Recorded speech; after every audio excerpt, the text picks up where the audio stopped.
Artinya begini, apakah respon kita ataupun iman kita tentang sunat? Sebetulnya ada sudah jawaban. Kalau sudah ada jawaban, kita boleh melihat di dalam Kolose bab yang 20, Kolose 2 bab 11 sampai 14. Ini jawaban Paulus tentang sunat. Kenapa tidak disunat? Kenapa kita orang tidak disunat? Kolose 2 bab 11 ayat 14 sampai 14 begini bunyinya. Ayat 11. Dalam Dia, dalam Yesus, kamu telah disunat. Dalam Yesus, kamu telah disunat. Bukan dengan sunat yang dilakukan oleh manusia, tetapi dengan sunat Kristus yang terdiri dari penanggalan akan tubuh yang berdosa. Itulah sunat tidak. Ayat yang ke-11, saya ulang sekali supaya kita dapat paham apa artinya sunat bagi kita orang Kristen. Kenapa kita tidak sunat?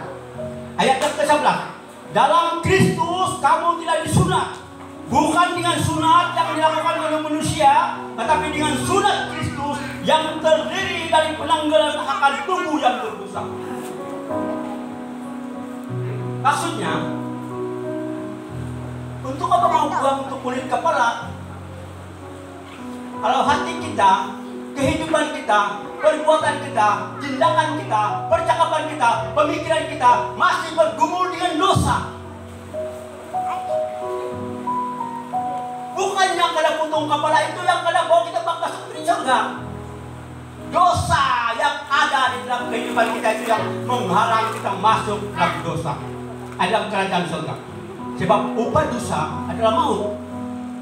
Jadi jelas sekali tentang pengertian kita tentang sunat, bahwa Paulus mengatakan dalam Kolose 2 ayat 11, dalam Kristus kamu tidak disunat bukan dengan sunat yang dilakukan oleh manusia, tetapi dengan sunat Kristus yang terdiri dari penanggalan akan dosa, penghapusan dosa, pengampunan dosa, penebusan dosa.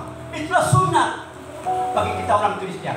Ayat yang kedua, karena dengan Dia kamu telah dikuburkan dalam baptisan, dan dalam Dia kamu turut dibangkitkan oleh kepercayaanmu karena kerja kuasa Allah yang telah membangkitkan Dia dari antara orang mati.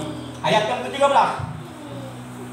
kamu juga meskipun dahulu mati oleh pelanggaranmu, oleh karena tidak disunat secara lahiriah, telah dibukan dengan sunat yang dilakukan oleh manusia, tetapi dengan sunat Kristus yang terdiri dari penanggalan akan dosa, penghapusan dosa, pengampunan dosa, penebusan dosa. Itulah sunat bagi kita orang Kristen.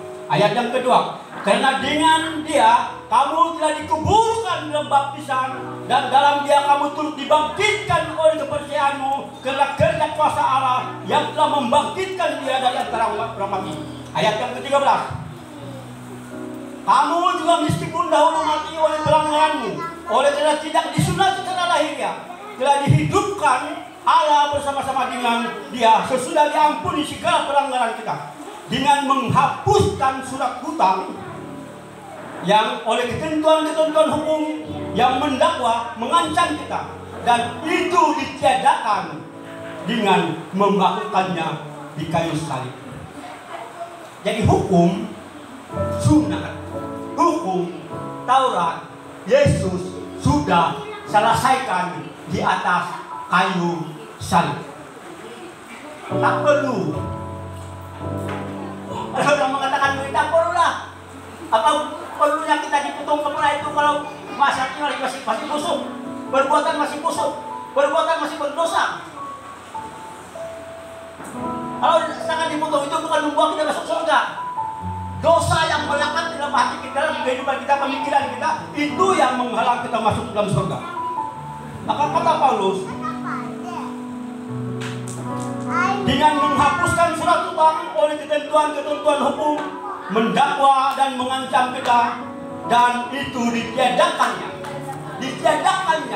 dimasukkannya, dibuangkannya, itu hukum sunat, karena kita sudah disucikan dengan pengampunan dosa. Maksudnya, bagi kita umat Kristen telah menghapuskan atau meniadakan hukum sunat, dan menggantikan dengan baptisan, yaitu penanggalan, penghapusan, dan pengampunan dosa. Itu maksud kita dalam Kristen. Dan itu sebenarnya maksud Paulus. Kenapa Paulus mengajar tentang penghapusan sunat? Paulus juga mengatakan dalam Galatia bab yang ketiga ayat 27 sampai 29, karena kamu semua yang telah dibaptis di dalam Kristus telah bersatu dengan Kristus, dan dalam hal ini tidak ada lagi terkecuali dari bangsa Yahudi atau Yunani, semuanya satu di dalam Kristus. Ayat yang ke-29, dan keselamatan masuk surga. Awalnya kita sudah ceritakan, sunat ini perjanjian antara Allah dengan Abraham untuk membawa keturunan Abraham ke satu tempat, di tempat Kanaan, tempat yang Allah sediakan. Tetapi sekarang ini, zaman anugerah ini, Kristus menjanjikan kita, membawa kita masuk ke dalam kerajaannya di surga. Di surga. Itu janji Tuhan. Dan apa kata Tuhan? Markus 16 ayat 16. Barang siapa yang percaya dan dibaptis dalam nama Bapa, Anak, dan Roh Kudus akan diselamatkan. Jadi intinya sunat diganti dengan baptisan, itu prinsip penyelamatan bermulanya penyelamatan dari Allah. Jadi rumusan kita dalam hal sunat.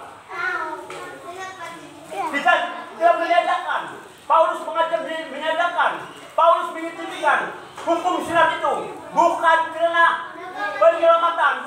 Sunat tidak dapat menyelamatkan, tetapi yang menyelamatkan pengampunan dosa, pelepasan dosa.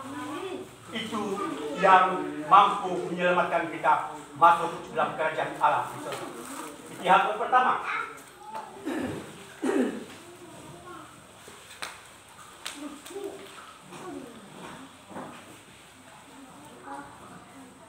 Hal yang kedua yang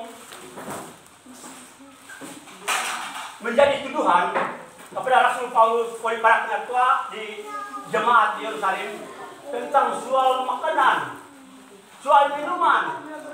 Di luar sana Paulus sudah mengajar.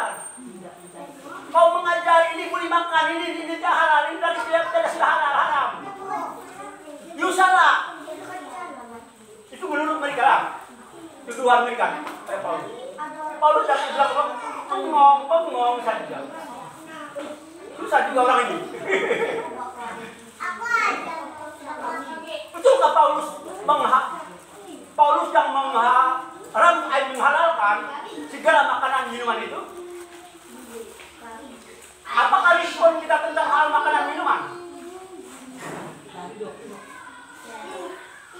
Lupa kali ini sudah salah. Itu menurut Taurat 16. Lupa kali ini sudah haram. Menurut hukum Taurat 11.